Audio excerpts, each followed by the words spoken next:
Hi everyone, happy Friday and happy last Friday of third grade. I can't believe the year is already over. You guys did an awesome job. Today I'm going to finish up Ivan. If you are following along in the book, I'm going to start on page 276, and if you are following along on the PDF, I am starting on page 152, and we are going to finish Ivan up today. All right, ready. Want to try again, Ivan? Maya asks. I think of Ruby, and I tell myself it's time. The door opens.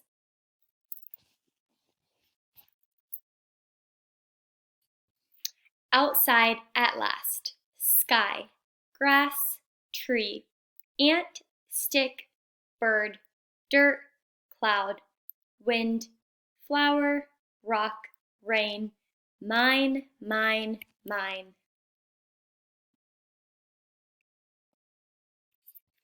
Oops. I sniff, approach, strut a bit, but the others don't welcome me. They have sharp teeth and loud voices. Did I do something wrong? Kenya chases me. She throws a stick at me. She corners me. I know that she is testing me to see if I am a true silverback, one who can protect her family. I cower and I hide my eyes. Maya lets me back into my cage.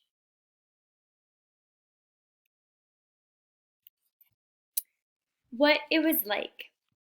I lie awake and try to remember what it was like being a gorilla. How did we move? How did we touch? How did we know who was boss? I try to think past the babies and the motorbikes and the popcorn and the short pants. I try to imagine Ivan as he might have been.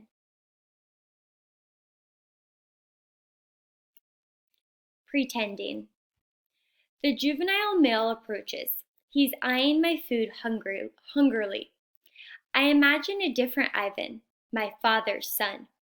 I grumble and swat and swagger. I beat my chest till the whole world hears. Kenya watches, and so do the others. I move toward the young upstart, and he retreats, almost as if he believes I'm the silverback I'm pretending to be. Nest. I'm making a nest on the ground. It isn't a true jungle nest. The leaves are inferior and the sticks are brittle. They snap when I weave them into place. The others watch, grunting their disapproval. Too small, too flimsy, an ugly thing to see. But when I climb into that leafy cradle, it's like floating on a treetop mist.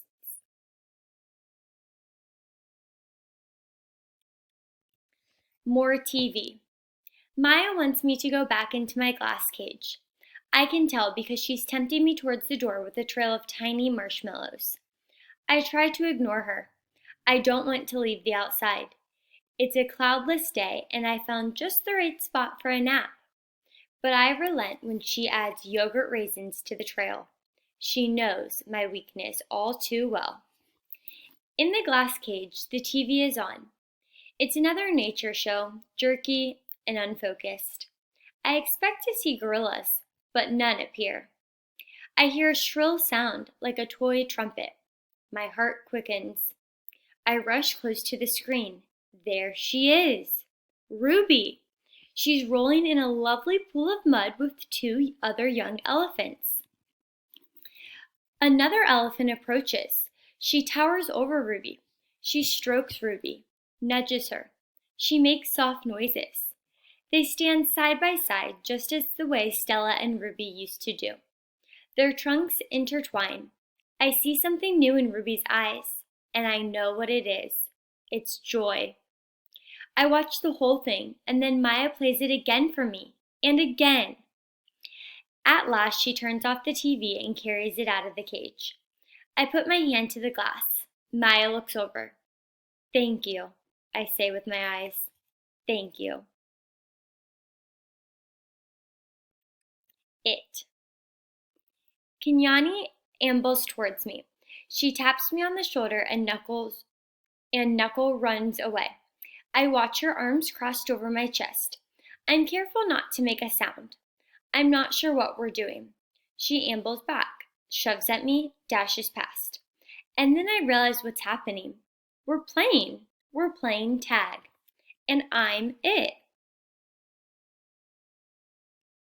Romance. Make eye contact. Show your form. Strut. Grunt. Throw a stick. Grunt some more. Make some moves. Romance is hard work. It looks so easy on TV. I'm not sure I will ever get the hang of it. More about romance. I wish Bob were here. I could use some advice. I try to recall all the romance movies we watched together. I remember the talking, the hugging, the face licking. I'm not very good at this, but it's fun trying. Grooming. Is there anything sweeter than the touch of another as she pulls a dead bug from your fur? Talk. Gorillas aren't chatty like humans, prone to gossip and bad jokes. But now and again we swap a story under the sun. One day it's my turn. I tell my troop about Mac and Ruby and Bob and Stella and Julia and George, about my mother, my father, and my sister. And when I'm done, they look away, silent. Kenyani moves closer. Her shoulder brushes mine, and we let the sun soak into our fur, together.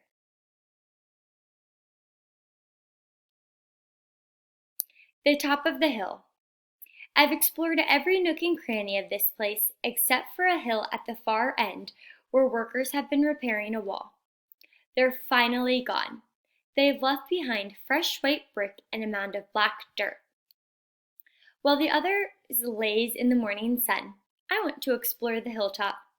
They've been there before, and I have not. Everything is still fresh to my eyes.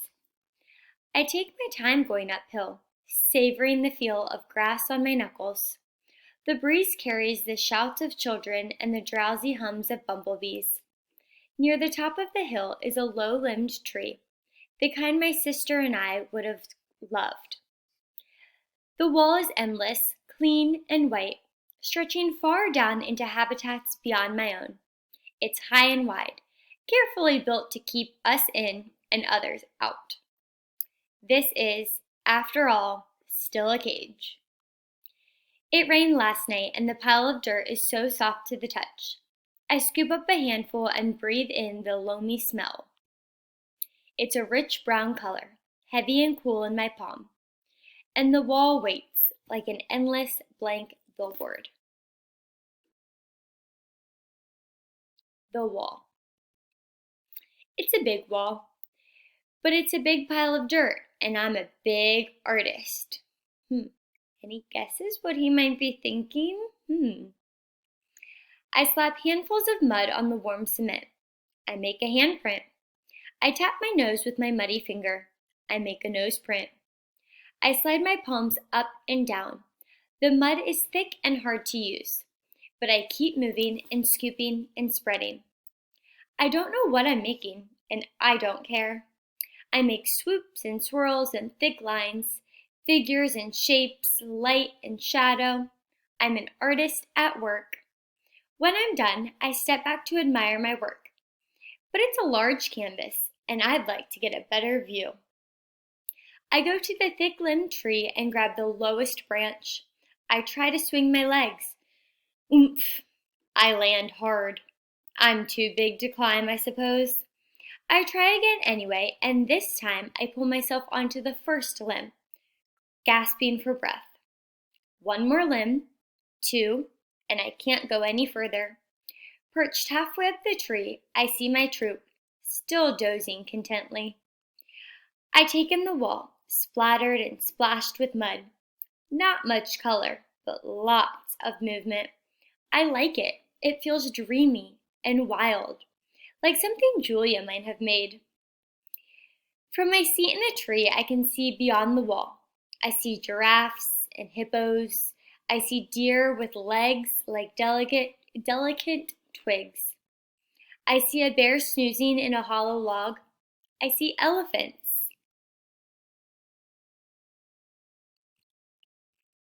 Safe. She's far away, belly deep in tall grass with others by her side. Ruby. She's here, Stella. I whisper. Ruby's safe, just like I promised. I call to Ruby, but the wind tugs at my words and I know she'll never hear me. Still, Ruby pauses for a second, her ears spread wide like tiny sails. Then, with lumbering grace, she moves through the grass. Silverback. It's a cloudy evening, chilly and drizzly. Dinner is on its way, but I don't care. At night we sleep in our den, but I'm always the last to head inside. I've been inside long enough. This time of day there aren't many visitors, just a few stragglers leaning on the walls that separate us. They point, take a couple photos, then head over to the nearby giraffes. One of the keepers is beckoning. Reluctantly, I turn to go in. Out of the corner of my eye, I see someone running. I pause. It's a girl with dark hair, lugging a backpack. A man follows behind, racing to catch up. Ivan! The girl yells, Ivan! It's Julia! I scramble to the edge of the wide moat that skirts the wall. Julia and George wave to me. I dash back and forth, hooting and grunting, doing a gorilla dance of happiness. Calm down, says a voice. You're behaving like a chimp. I freeze. A tiny, nut-brown, big-eared head pops out of Julia's backpack. Nice place, says Bob. Bob, I say, it's really you. In the flesh. How? Where? I can't seem to find any words. George's job at the zoo doesn't start till next month, so he and Julia made an arrangement. She's walking 3 extra dogs to cover my food. And get this, they're all poodles. You said you didn't want a home, I say. Yeah, Bob says, but Julia's mom likes my company, so I figure I'm doing everybody a favor. It's a win-win. Julia pushes Bob's head back inside her backpack. You're not supposed to be here, she reminds him. Ivan looks great, doesn't he, Jules? George asks. Stronger, happier than ever. Julia holds up a little photo, but it's too far away for me to see. It's Ruby, Ivan. She's with other elephants now, because of you. I know, I want to tell her. I saw them with my own eyes.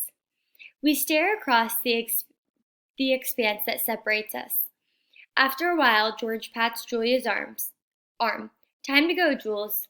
Julia gives a wistful smile. Bye, Ivan. Say hello to your new family. She turns to George. Thank you, Dad. For what? For, she gestures towards me, for this. They turn to leave. The lamps that light the zoo pathway blink on, blanketing the whole world with yellow light. I can just make out Bob's little head sticking out of Julia's backpack. You're the one and only Ivan, he calls. I nod, then turn towards my family, my life, my home. Mighty Silverback, I whisper. And that is the end. I hope you guys loved the one and only Ivan. Thank you for listening to us and participating. I hope you enjoyed this. I hope you guys have a great rest of your Friday, a great last day or last Friday of school. And we will see you if you watch this before Zoom, we will see you all for all 3rd grade Zoom at 11 today. Bye, guys.